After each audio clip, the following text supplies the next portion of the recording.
Suerte o providencia, azar o milagro, ¿qué nombre le damos a lo que no controlamos, pero nos transforma? Ando y pienso, el paisaje no responde, sus piedras callan, el río murmura y el silencio parece tener intención. Aquí lo improbable se vuelve íntimo, no hay lógica, pero hay sentido, no hay causa visible, pero hay cuidado. Tal vez la suerte sea solo el disfraz de algo más grande, tal vez el azar sea la forma que tiene lo invisible de guiarnos sin pedir permiso.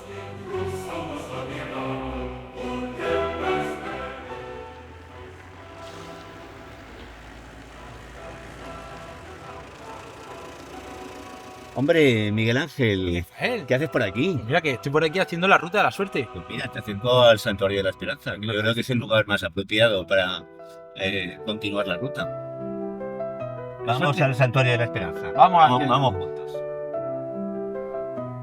Los caminos de la suerte son caminos de esperanza, por ellos andamos todos y cruzamos la mirada, porque en la esperanza está la fuerza de la palabra.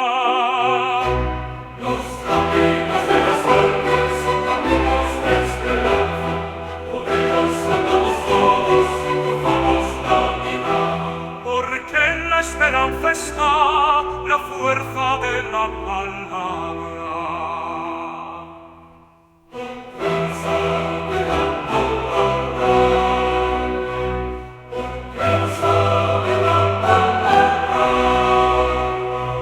Los caminos de la suerte son caminos de esperanza, por ellos andamos todos y cruzamos la mirada, porque en la Rafael, esperanza está. qué sitio más bonito, hay un entorno más precioso al que me has traído. Sí, bueno, yo este sitio me siento muy atraído por él precisamente porque está dedicado a la esperanza y que es el tema de mi próximo libro. La verdad que es una maravilla, ¿eh? Sí, el Una maravilla. vivir sin esperanza. Luego la esperanza se puede interpretar de muchas maneras, cada uno la comprende de una forma distinta, pero la esperanza es lo que mantiene abierto el futuro, ¿eh? Como si fuera un espacio con posibilidades. Y esperanza yo creo que es sinónimo también de fecundidad, de algo fructífero, positivo. Así que el sitio no puede ser mejor para que mantengamos esta conversación. Pues la verdad que me ha hecho mucha ilusión que me hayas recogido, que me hayas contado Sí. contigo. La verdad que para mí es una suerte. Sí, bueno, la suerte que aquí casi tienes la tentación de hablar de providencia, ¿no? Porque hemos Ahora tenido vamos a hablar de ello. un encuentro providencial. Pues sí, Y encima este santuario se inauguró en 1963, que es la fecha en que yo nací. Así que aquí parece que había una serie de factores aleatorios que han fructificado en un encuentro y en un diálogo. han hecho que estemos aquí. ¿Te acuerdas cuando nos conocimos? Mm. Cuando Sí, hombre, perfectamente, en la Feria del Libro de Murcia. ahí fue cuando me conociste tú a mí, pero yo a ti te conocí 540 páginas antes. Ah, mm, 540 páginas antes. Te voy a contar un poco la historia. Y es que, ¿y por qué este libro y no el libro más grande? Cogí este, sí, el de el de bolsillo. bolsillo. Y es porque tuve que ir a recoger a mi hija, que estaba con las amigas, tuve que ir a recogerla a un centro comercial. Y cuando llegué la llamé, que estoy aquí, me dijo, espérate, que estoy terminando de cenar y ahora dame un poco de tiempo. Y dije, venga, vale, me doy una vuelta por aquí esperando. Digo, y ahora te recojo. Entonces me puse a dar vueltas, había una librería, yo no quería esta librería porque me había pasado ya A tu mi presupuesto. presupuesto mensual ya lo había pasado y veía la Ya. cara de mi mujer diciendo, ya más libros, porque yo tengo libros por todos lados de la casa, porque Mm, al final no hay dónde ponerlos, como mucha gente, libros leídos, libros no leídos, porque también los claro, tiene ahí, eso nos pasa a a todos. todos. Mi sueño es dejarle a mi hijo una biblioteca donde ellos tengan su refugio o su oasis, donde puedan evadirse de la caverna de la posmodernidad que hay hoy en día y muchísimo ruido, y que ellos se meten ahí, que se meten en ese refugio donde puedan leer o ver lo que su padre ha subrayado y cómo incluso pensaba, ¿no?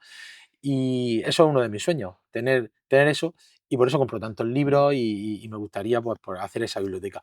Llegué a esa librería con ese peso de pasarme el presupuesto y lo vi ahí, no lo conocía ni nada, estaba el libro ahí, puesto, además no estaba ni en la parte de filosofía ni nada, estaba en un sitio que no era su ubicación, pero yo lo cogí y me lo llevé, el libro.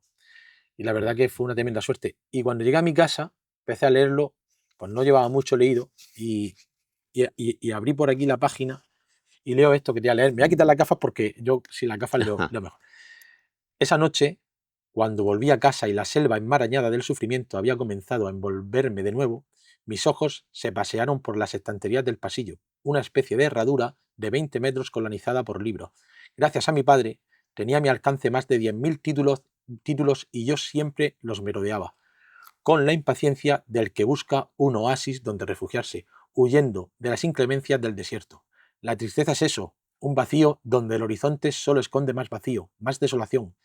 Esa vez el azar, o quizás la providencia, me llevó a la Ética de Spinoza, un libro de apariencia árida, con un método de exposición basado en el rigor geométrico, pero que no cesa de invitar a la alegría. Me senté en el sofá de mi cuarto cuando leía habitualmente una especie de globo aerostático que me permitía viajar a los territorios más lejanos e inaccesibles.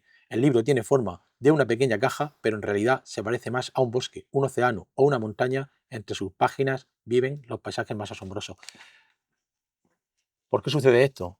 ¿Por qué sucede que en algún momento de nuestra vida no encontramos un libro o no encontramos alguna situación o una música de Bach o algo que por suerte, azar o providencia nos cambia la vida? ¿Por qué no sucede tanto en el que cogemos un libro y si no hace parte de nuestra vida?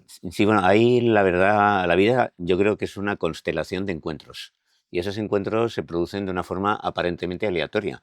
Yo hay libros que compro y no leo hasta 20 años después y sin embargo los leo justo en el momento en que debía leerlos. Yo sí voy repasando lo que ha sido mi vida, parece que estos encuentros casuales han sido determinantes y casi parecen providenciales. Pero sí es cierto también por qué nos encontramos al ser querido. Parece que la vida es algo que vamos construyendo racionalmente, pero yo creo que la suerte es esa especie de espontaneidad que nos proporciona pues, la posibilidad de desarrollarnos como seres humanos. Yo ha habido pues, la Ética de Spinoza, es un libro difícil de leer porque tiene un estilo muy árido, pero yo ahí, bueno, pues ese día, para mí, que fue un día muy, muy doloroso, porque ese día era el aniversario del suicidio de mi hermana mayor, que se suicidó en el año 1982, un 2 de junio, en esa misma fecha, 10 años antes, había muerto mi padre. Y yo ese día estaba terriblemente abatido, terriblemente deprimido. Y de repente encontrarme con la Ética de Spinoza, no sabes por qué algo te lleva, ¿no?, a ese libro. Y allí, pues, entre otras cosas, Spinoza dice que un hombre sabio no piensa en la muerte y que su pensamiento está dedicado a la vida y que la alegría es una virtud, pero que la alegría no es simplemente algo espontáneo, sino que también es algo que se construye. Y esos encuentros, pues la verdad, siguen sucediendo una y otra vez en nuestra vida. Yo ahora que estoy aquí en el Santuario de la Esperanza, estoy leyendo un libro que se llama El Jesús de la Sabiduría, de una pastora episcopaliana que se llama Cynthia Bergult, y me está pues recordando ese otro lado luminoso del cristianismo que no se conoce tanto y que es el cristianismo oriental, el cristianismo que se desarrolló en Egipto, en Siria, en las primeras comunidades donde el símbolo cristiano no era la cruz, sino que era un pez, y donde cuando se hablaba de arrepentidos en realidad es una traducción errónea, porque la palabra griega en el original es metanoia, y eso significa más allá de la mente. Intenta ir más allá de la mente, con lo cual está diciendo Jesús, no está diciendo arrepentíos si se piensa en el pecado, sobre todo los pecados de la carne, sino que sal de tu yo, sal de tu ego, conéctate con los demás, conéctate con la vida, y esos encuentros providenciales yo creo que son los eslabones que nos conectan con la vida como totalidad. Y bueno, cada uno lo explica de una forma distinta, pero las amistades también son encuentros providenciales. Estamos aquí porque acabamos de encontrar, pero tú me habías encontrado antes, en una librería. Pues ya que estamos hablando de todo este tema, ¿qué es para ti la filosofía? ¿Cómo podríamos explicar la filosofía? Pues un camino hacia la sabiduría, fundamentalmente. Se tiende a confundir inteligencia y sabiduría. Hay personas que tienen mucha inteligencia instrumental, pues para aprender idiomas, para aprender a resolver ecuaciones, pero luego carecen de sabiduría. La sabiduría es estar en paz con uno mismo, saber comunicarte con los otros, saber apreciar la vida en todas sus dimensiones, y eso es un saber que se puede adquirir por los libros o no, o simplemente por las experiencias. La filosofía pues es una historia muy larga que comienza supuestamente en Grecia, aunque también había formas de pensamiento en las civilizaciones orientales, y que es la búsqueda de esa paz, de ese equilibrio, de esa armonía que que es lo que nos permite una vida fructífera. Y además, cada filósofo nos da una lección diferente. Eso leía yo también, ¿no? Que los filósofos buscaban, ¿no? Un poco los límites del conocimiento, del origen y del final del conocimiento, ¿no? Buscaban. Sí, bueno, la filosofía explora muchos caminos. Uno de ellos es saber qué podemos saber, qué podemos comprender. Kant resumía las 4 preguntas esenciales de la filosofía en 4, que eran, pues, ¿qué puedo saber? ¿Qué debo hacer? ¿Qué me cabe esperar? ¿Y qué es el hombre? Entonces, realmente, pues yo creo que todos nos movemos ante esos interrogantes y en función de cómo respondamos a ellos, vivimos de una manera u otra. Pero lo esencial es estar en paz con uno mismo. Qué interesante, totalmente. Sí. ¿no? Lo que buscaban los estoicos y todo. Los estoicos, los epicúreos, que por cierto han sido muy vapuleados por la posteridad, pero el estoicismo y el epicureísmo tienen muchos puntos de encuentro. Y Marco Aurelio, que pertenece a la última fase del estoicismo, porque el estoicismo en realidad nace en Grecia mucho antes, pero luego leemos sobre todo a los autores romanos, fundamentalmente a Séneca, fundamentalmente a Marco Aurelio. Y bueno, pues el estoicismo y el epicureísmo buscan eso, la paz interior. Ya que hablas, y también lo decías en tu libro, que todo empieza en Grecia. Sí. Yo hace poco me he leído la Ilíada, la Odisea y la Ilíada. La versión de Blackie Books, ¿no? La versión de Blackie Books que he leído, que me ha gustado mucho. Y claro, aunque no eran primeros pensadores, pero no eran, a lo mejor no estaban catalogados como filósofos, tanto Homero como Hesíodo, tanto Homero como Hesíodo, ellos sí que nos hablan del orden del cosmos, ¿no? Que significa el orden, ¿no? Y nos hablan del orden. Son ellos los que han hecho, porque le da belleza en el libro, le da belleza a todo, por qué suceden las cosas, un Dios que nos habla, que nos lleva con el aire, o que no nos lleva con el aire, nos lleva a un sitio a otro. Ellos le buscaban la casualidad, ¿no? A todo, ¿no? De alguna manera, y la belleza a todas las cosas. Son ellos los que nos han dejado la herencia actualmente de que nosotros huyamos del caos, de la incertidumbre, de que nos guste la belleza, de que busquemos el orden, necesitemos el orden de saber por qué suceden todas las cosas. Son ellos los que... Yo creo que fundamentalmente en Grecia, en Atenas en concreto, porque en realidad Grecia no existió nunca como nación. Grecia es el nombre que le dan los romanos. En realidad Grecia era un conjunto de polis y muchas estaban en guerra permanente entre ellas. Atenas y Esparta pues estuvieron unas querellas interminables. Y bueno, pues el ser humano es un animal muy peculiar que busca y necesita comprender y hallar un sentido a las cosas. La filosofía, pues claro, por eso se ha preguntado por los límites del conocimiento, pero no todo lo podemos saber. Y curiosamente, lo que no podemos saber a veces es lo más importante. Es el eslabón perdido, ¿no? O por ejemplo, Dios. O sea, realmente hay mucha gente que dice, Dios no existe, porque confunden a Dios con un ente. Un ente es algo que está en el espacio, en el tiempo, que tiene un peso, que tiene una medida, y Dios no existe, Dios es.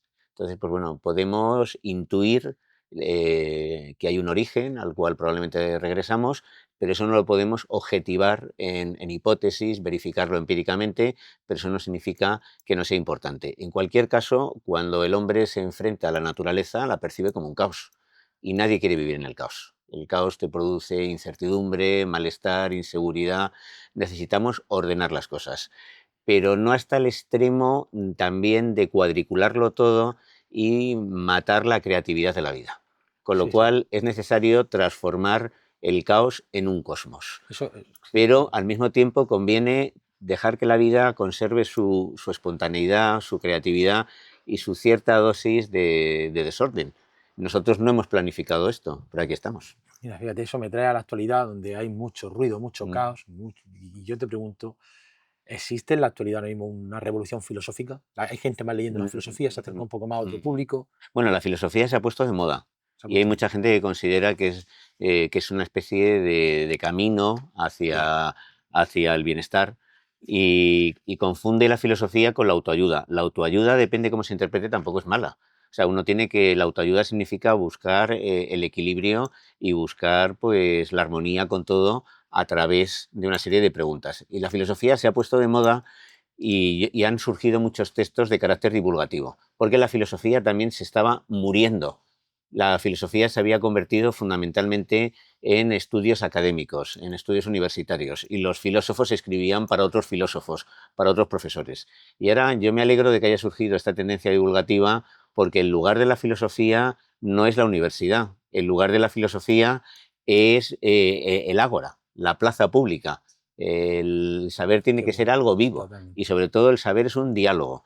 Cuando veo que tienes mis libros, los tienes subrayados y si en un futuro tus hijos pues leen esos subrayados, eso refleja que has mantenido un diálogo con el autor. Yo creo que esa es la huella del lector, en lo que se ha fijado, lo que ha destacado, lo que le ha llevado a reflexionar.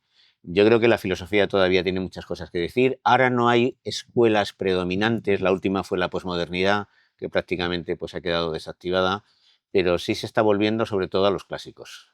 Sí, ya que has tocado el tema de la autoayuda, ¿qué te parece a ti hoy en día que haya muchos coaches de estos de autoayuda y todo este tipo de cosas en la actualidad que utilicen frases de alguna manera filosóficas de manera muy superficial para llevarse a su terreno, manera de manipulación? ¿Qué opinas de eso también que está pasando? De los coaches, lo que se ha dicho es que al final los que escriben libros de autoayuda sobre todo se ayudan a sí mismos, ¿no? Porque algunos han conseguido gracias a eso ser famosos, ganar mucho dinero.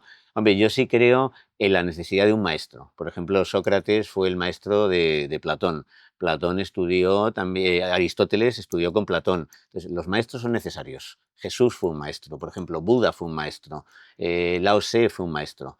Entonces, los maestros nos ayudan a comprender mejor las cosas. Yo he tenido maestros más bien a través de autores, como por ejemplo ha podido ser Octavio Paz, que me enseñó a manejar el castellano. Pero los coaches no son maestros. Muchas veces también es cierto que se están utilizando frases filosóficas para transformarlas en consignas, en lemas de almanaque. Y sucede lo mismo que con los evangelios, que muchas veces se distorsiona el significado original. Y eso no me parece ético porque la filosofía no se puede convertir en un eslogan. Es algo más profundo y más complejo. Además, ninguna frase filosófica es definitiva. Siempre hay que interpretar y se va enriqueciendo con el paso del tiempo. Como decía Unamuno del Quijote, no es lo mismo el Quijote cuando se publica que hoy en día, porque realmente los siglos transcurridos le han aportado. El pensamiento, la literatura son fenómenos vivos y cambiantes. Realmente un libro nunca es el mismo, pasa como con el río de Heráclito, porque el río cambia, tú también, y cada vez que cuando yo he releído, hay algunos libros que los he releído 4, 5, 6 veces, y cada vez la experiencia ha sido distinta. Cada vez que leo el libro pasa otra cosa, totalmente otra cosa diferente, y vuelvo a subrayar otra vez otras cosas que no había subrayado. Claro, dice, bueno, ¿y esto cómo se me pasó por alto? Y a lo mejor destaqué esto y ahora no me parece tan importante. Eso demuestra que el libro está vivo y que hay un lector inteligente que está dialogando con él. Sí, me parece súper interesante. Ya que hablas de maestros, vivos, muertos, personajes ficticios, ¿con quién te gustaría tener una conversación? Sentarte y tener una conversación. Con Nelson Mandela. Con Nelson Mandela. Con Nelson Mandela, sí. Hombre, porque me parece un hombre que se pasó cerca de 30 años en la cárcel, 18 años en Robben Island, en una celda de 5 metros cuadrados, durmiendo en el suelo, en una esterilla, teniendo que hacer sus necesidades en un cubo, y en vez de salir a la calle lleno de odio, de rabia, de rencor, consiguió evitar una guerra civil. Y además nunca perdió la sonrisa. Yo siempre destaco que cuando vemos imágenes de Hitler, Hitler siempre está muy cabreado, con un gesto muy adusto, o pasa lo mismo con Stalin. En cambio, a Nelson Mandela le vemos siempre sonriendo. Es un hombre que se ha pasado 3 décadas en la cárcel, que han muerto hijos suyos mientras estaba encarcelado y que, sin embargo, tiene un mensaje de paz, de esperanza, y a mí me gustaría tener su fuerza, su coraje, su equilibrio, su autodominio. Con lo cual leo filósofos, bueno, los filósofos pasa lo mismo que con los escritores. Cuando conoces su vida íntima, a veces te llevas una desilusión. En cambio, yo creo que Nelson Mandela es un personaje ejemplar. Si tuviera que escoger uno, sería él o tal vez Martin Luther King, que también le admiro mucho. O Sophie Scholl, que fue pues una joven alemana ejecutada por el régimen de Hitler por oponerse a las atrocidades que estaban cometiendo. Y entonces, bueno, pues ver de dónde sacan esas personas esa fuerza, esa pasión por la vida, ese compromiso con los demás. Yo quisiera hablar con alguien así, que ha sido un testimonio vivo de esperanza. Sí. Yo, si tuviera que elegir a alguien ficticio, elegiría a Penélope, a la mujer de Ulises, por saber la historia vista de la mujer desde el otro punto de vista, cómo lo pasó ella. Claro, y yo ya en personajes ficticios, si tenemos, hombre, me gustaría, estoy yo pensando, pues a lo mejor me gustaría hablar con Alonso Quijano. Entonces, su maravillosa locura, que en un principio es objeto de irrisión, luego se transforma en un humanismo absolutamente maravilloso, ¿no? Entonces, realmente cuando Alonso Quijano, del Quijote, se reúne con Sancho porque le cede el gobierno de una ínsula, en realidad todo esto es ficticio, pero le da una serie de consejos que son los consejos de un humanista. Cervantes estaba muy impregnado de humanismo renacentista y sí me gustaría pues escucharle, ¿no? A pesar de los disparates, yo creo que tenía un fondo de sabiduría enorme. Con lo cual sería probablemente el personaje ficticio que escogería. Si fuera un personaje real sería Nelson Mandela o Martin Luther King. Pues sí, pues a mí me gustaría, tanto con Penélope, pero personaje me gustaría Sócrates, me hubiera gustado conocer a Sócrates, y también a Séneca, pero a Séneca sobre todo me hubiera gustado conocerlo porque dice dos frases que para mí me impactan en el mundo del azar y la suerte, que a mí me hubiera gustado que en su época, en su contexto, me lo hubiera explicado para aclarármela un poquito más, porque hasta lo que yo llego ahora mismo, que no sé si es erróneo o no, creo que se equivoca en una, o cómo lo están explicando en la sociedad, me lleva a pensar que él se equivocaba, por eso me gustaría hablar con él, que él dice que la suerte es donde confluye el esfuerzo y la oportunidad. Sí. Y yo creo que se equivoca en utilizar la suerte en esta palabra, lo utiliza como palabra polisémica, dándole significado también como el éxito. Yo creo que ahí debería haber sido el éxito donde confluye el esfuerzo y la necesidad, porque para mí la suerte, si nos vamos a la definición de diccionario sin mucho más sentimiento, sino al razonamiento puro, es el resultado positivo de un suceso poco probable. Entonces, claro, si tú metes esfuerzo ya no hay un resultado. Claro, si voy al gimnasio y me machaco todos los días, al final voy a estar bien.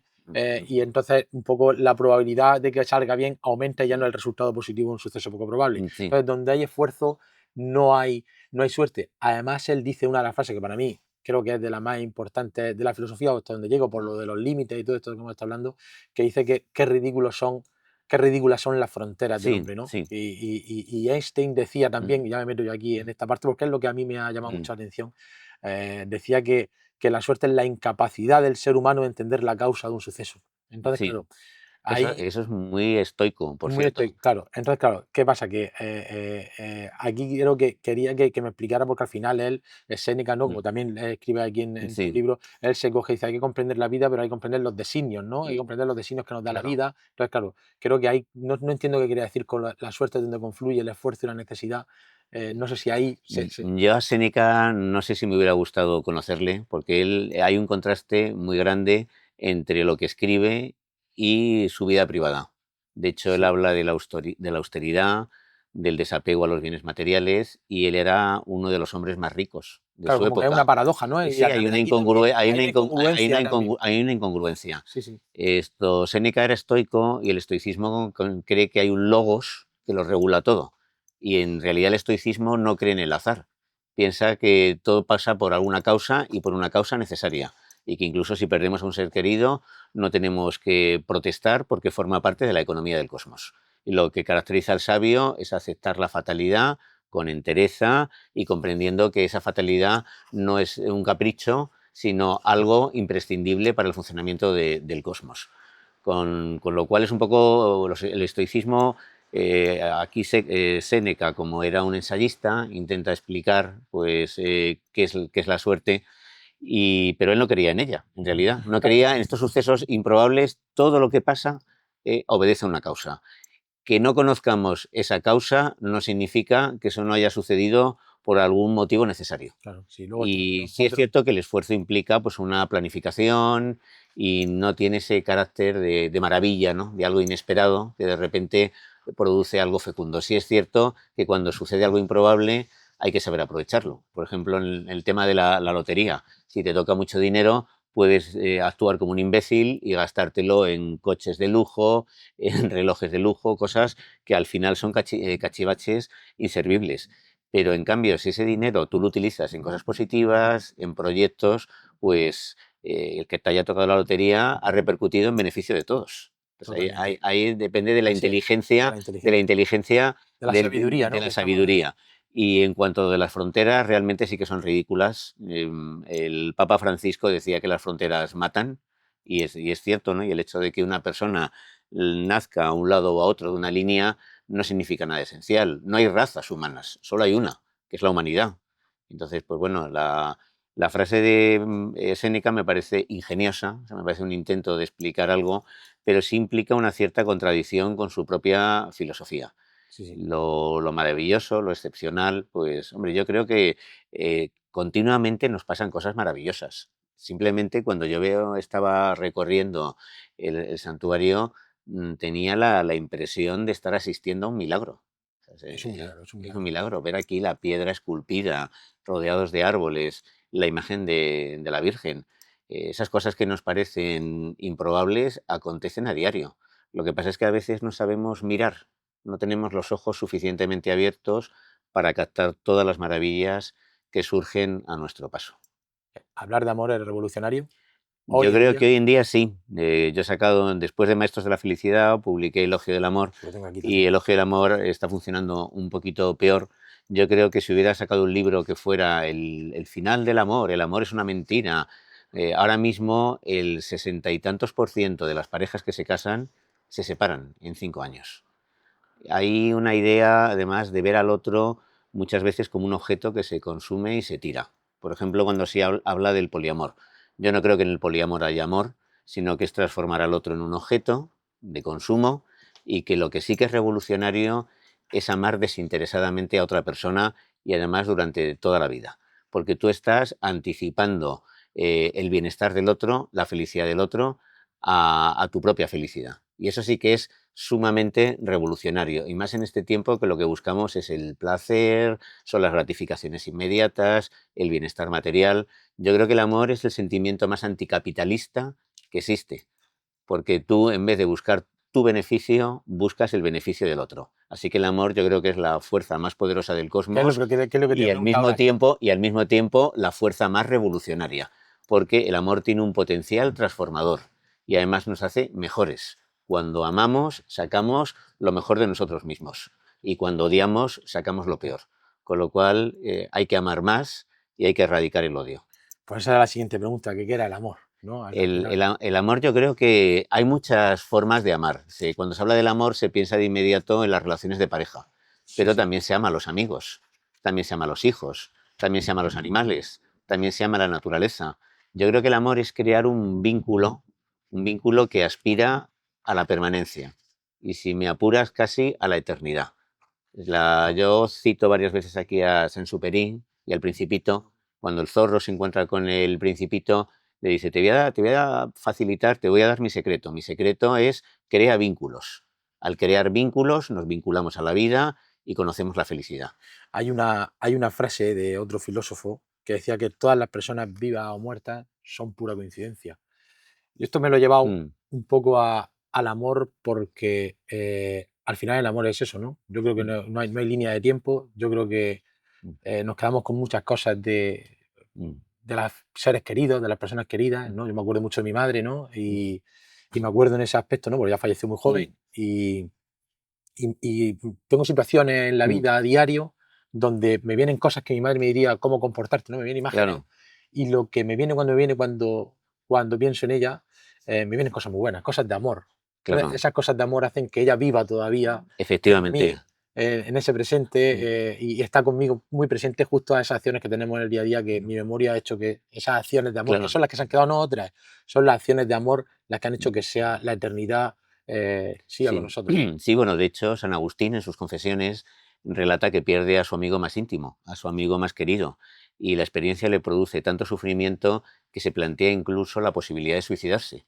Pero descarta esa idea porque piensa que mientras su afecto hacia su amigo permanezca en su memoria, su amigo, de alguna manera, continuará viviendo.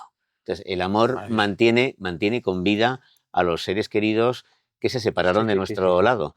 Luego, el amor probablemente es el origen de la vida, no solo en el día a día. Tú que tienes 3 hijos, pues el amor, eso es el fruto de ese amor, realmente. Totalmente. Pero los libros también son el fruto del amor, e incluso el cosmos podría ser el fruto del amor. De hecho, a Dios se le explica, se le define como amor. Y el amor también podría ser una forma de trascendencia. Como tú has dicho, tu madre sigue viva en tu interior. No sé si me contaste el caso de tu padre, sí, que habla con tu madre, que tiene fotografías, habla con ella, se acerca a su tumba. Pero yo, además, que yo sí tengo esperanza sobrenatural, creo que el amor al final es lo que nos reúne. El amor es el punto de partida del cosmos, y también es el alfa y es el omega. es el desenlace. Total. Y en el amor, pues preserva todo lo bello y bueno. Ya una pregunta que te hago ya que estamos aquí, ya casi que terminando. Háblanos de manera más, si quieres, más profunda o si quieres, para ti, ¿qué es la esperanza? La esperanza se puede interpretar desde el punto de vista de la finitud y desde el punto de vista de la infinitud. Desde el punto de vista de la finitud es ver el futuro como algo abierto. Nosotros tendemos a pensar que el futuro es algo cerrado, pero en un año nos pasan un montón de cosas maravillosas. Ernst Bloch, que es un pensador marxista de la Escuela de Frankfurt, publicó un ensayo muy extenso que se llama El principio de esperanza y que no tiene un carácter sobrenatural, pero él pensaba que la historia siempre está abierta. Realmente no estamos condenados a vivir, pues eso, entre guerras, genocidios, hambrunas, sino que mientras conservemos la esperanza de un mundo mejor, ese mundo mejor será un mundo posible. Entonces, por eso el que en cambio cultiva la desesperanza está condenando a todos a reiterar los errores de la historia. Entonces, creamos en las utopías, porque las utopías mantienen abierto el futuro y además nos ayudan a construir un porvenir más luminoso. Desde el punto de vista de la infinitud, la esperanza es creer que la muerte no significa el final, sino que realmente, pues, ¿por qué nacemos? Pues para constituirnos como individuos. Tú y yo somos distintos porque hemos tenido experiencias de la vida distintas. Si tú no hubieras nacido, pues no serías Miguel Ángel. Necesitamos pasar por el tiempo para adquirir una identidad. Salir un poco del útero materno, donde estamos muy cómodos y muy tranquilos, para convertirnos en adultos, tomar decisiones, conocer el dolor, el sufrimiento, la superación, pero nuestra vida se acaba, estamos insertos en el tiempo, pero el tiempo, el espacio y la materia forman parte de este mundo cuatridimensional, pero hay algunos, la teología, la fe, la filosofía, en muchos casos sostiene que hay otra vida, otra forma de plenitud. Mucha gente se pregunta, ¿y en qué consiste esa otra vida, esa eternidad? Que es como estar contemplando a Dios, eso es tan aburrido como mirar la carta de ajuste, decía Fernando Savater, pero realmente la eternidad consistiría en una comunión total, perfecta y definitiva con la vida, en una conexión permanente con el pasado, con el presente, el futuro. Ya no veríamos el tiempo como una secuencia, sino como una totalidad. Y todos esos instantes donde, pues, por ejemplo, tú fuiste feliz con tu madre, seguirían ahí y podrías conectarte con ellos. Y al mismo tiempo la vida no se interrumpiría, seguiríamos creciendo, pero en otro plano, en otro ámbito, en otra dimensión.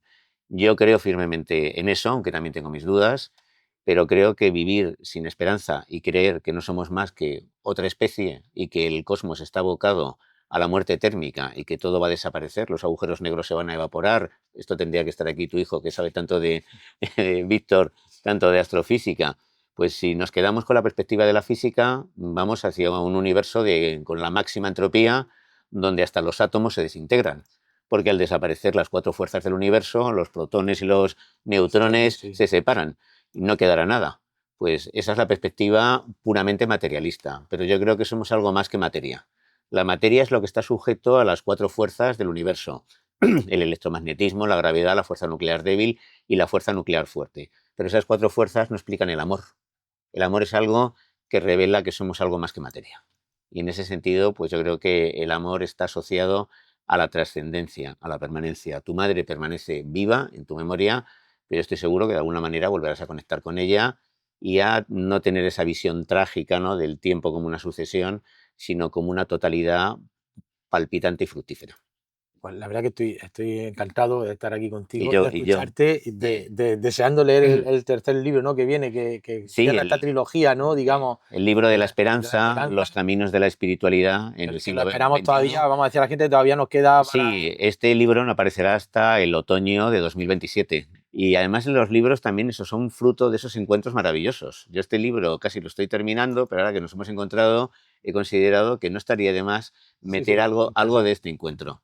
Así que también ha sido un encuentro maravilloso estar ayer hablando con tu hijo, en fin, y que ahora nos hayamos encontrado aquí. O sea, magnífico. Con lo cual, suerte, azar o providencia. Sí, yo digamos, ¿qué tienen en común? La suerte, la esperanza, la ilusión. Dios, ¿qué tienen en común? La providencia, ¿qué tienen en común? Hombre, pues la idea de que la vida es una gran oportunidad.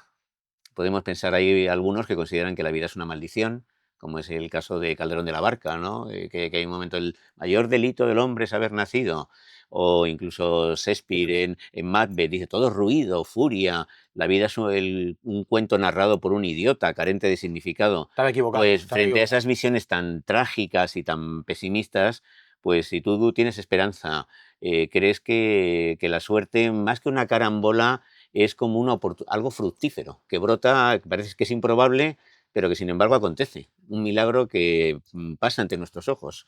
Pues todos estos conceptos que tú me has mencionado, la suerte, la providencia, yo creo que tienen en común una visión positiva y luminosa de la vida. No, La idea de que la vida no es algo cerrado, estéril, estrecho, sino que la vida es algo fecundo y es una constelación enorme de oportunidades que nosotros tenemos que saber aprovechar. Me quedo con eso para terminar ya. Y la verdad que ha sido un espectáculo. O sea, me quedo con que la vida, aunque no Es se una vea fantástica todos estos golpes de azar o de que al final no hay que entenderlo, simplemente hay que disfrutarlo y comprenderlo porque es fructífero, es una oportunidad y la verdad que ha sido precioso. Tenemos que tener los ojos más abiertos y tenemos que aprender a escuchar. El Papa Francisco concebió su pontificado como un apostolado de la escucha. Y no solamente hay que escuchar a los otros, hay que escuchar al mundo, hay que escuchar al universo, que nos está hablando continuamente. Pues Rafael, muchas gracias. Ahora nos vamos a ir a otro sitio.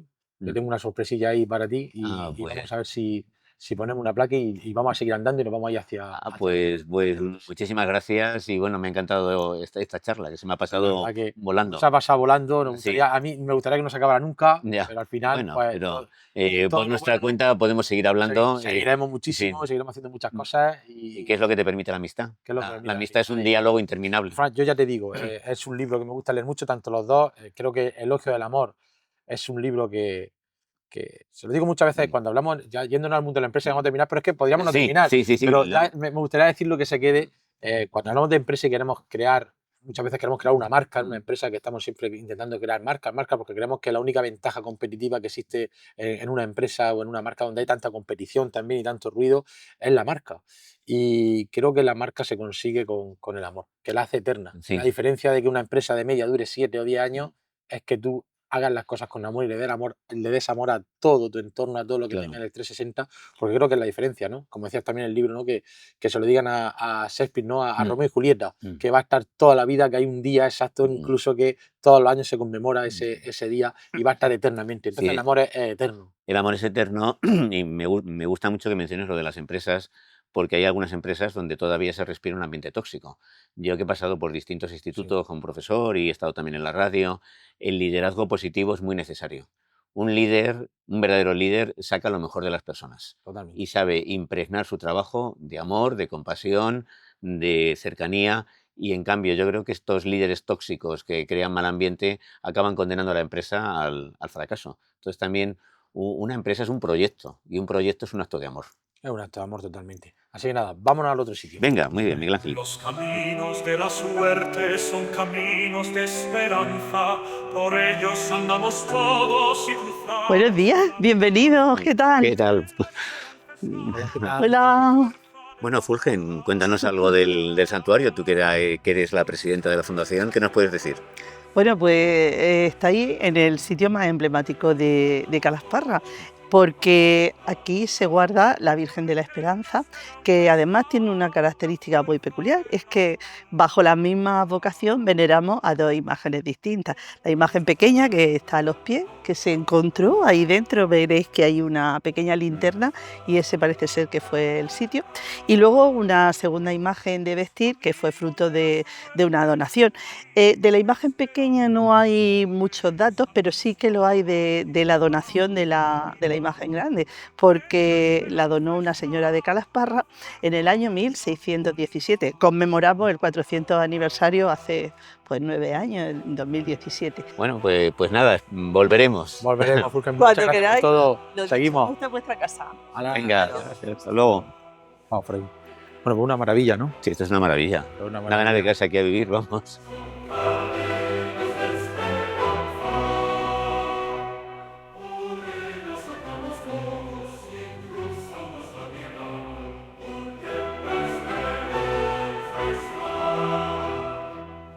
Bueno, Rafael, te traigo aquí, que ha sido un placer tenerte en la ruta de la suerte. La verdad que ha sido una cosa espectacular. Esta es una ruta que voy a hacer por 7 sitios diferentes de España y está siendo una cosa apasionante. En cada sitio por los que hemos ido, que ya estoy viendo qué sitio es este, estamos poniendo una placa para que la gente pues siga un poco la ruta y vayan siguiendo esa suerte que nosotros estamos siguiendo por el camino, ¿no?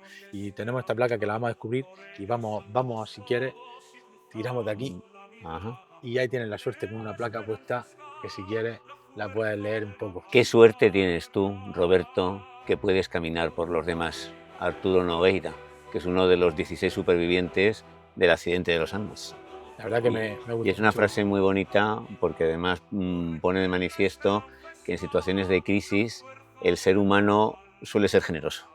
Y en este caso Roberto Canessa fue uno de los muchachos que logró cruzar los Andes en unas condiciones infernales, sin equipo, con unas temperaturas bajísimas, y él, pues bueno, ha sido con Nando, fueron los artífices de que esos muchachos sobrevivieran. Entonces, el hombre es bueno, aunque nos diga lo contrario.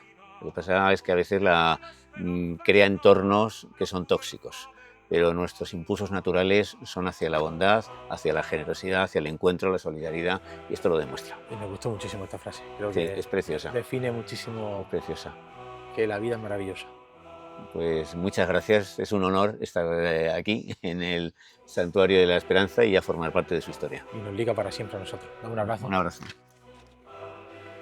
Mira lo que te dejo aquí, que es el polo de la ruta de la suerte, para que si quieres te lo pongas. No, aquí está el logotipo de la suerte y por detrás lleva otro logotipo. Por detrás aquí, lo lleva un poco aquí, te explico por qué lo llevamos aquí, no lo llevamos en más central, lo llevamos aquí porque por aquí es para que cuando ves la suerte que lo pasen por las chepas, como dicen, y siempre que flote cuando te la pongas, que si necesitas suerte, pásamelo por aquí y un poco pues jugamos con eso y espero que te guste. Pues me gusta muchísimo, muchísimas gracias. Nuestro. Además yo soy muy fetichista y me gusta conservar los recuerdos. Esto me tiene que durar por lo menos 10 años. Muchísimo, o más. Que lo disfrutes muchísimo. Pues muchas gracias.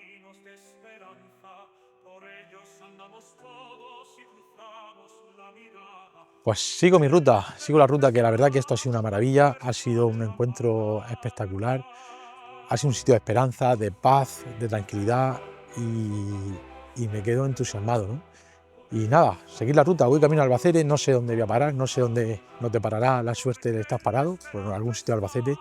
Me gusta la naturaleza, me gusta andar por aquí, me parece que es una cosa majestuosa y no puedo decir nada más. Espero que disfrutéis de estos capítulos, etapas, llamémoslo como queramos, que estoy haciendo con mucha ilusión y que habla sobre la suerte. Sobre todo aquí, en esta etapa, he disfrutado mucho de lo que se ve y de lo que no se ve, porque hay muchísimas cosas que no se ven, que son muy importantes y que están ahí, como el azar, la providencia, con muchísimas cosas que no tienen explicación, pero que si nos fijamos un poquito, miramos con los ojos bien abiertos, vamos a encontrar cosas maravillosas. Así que vamos hasta la siguiente etapa, a ver qué nos encontramos allí y seguimos la marcha con mucha ilusión.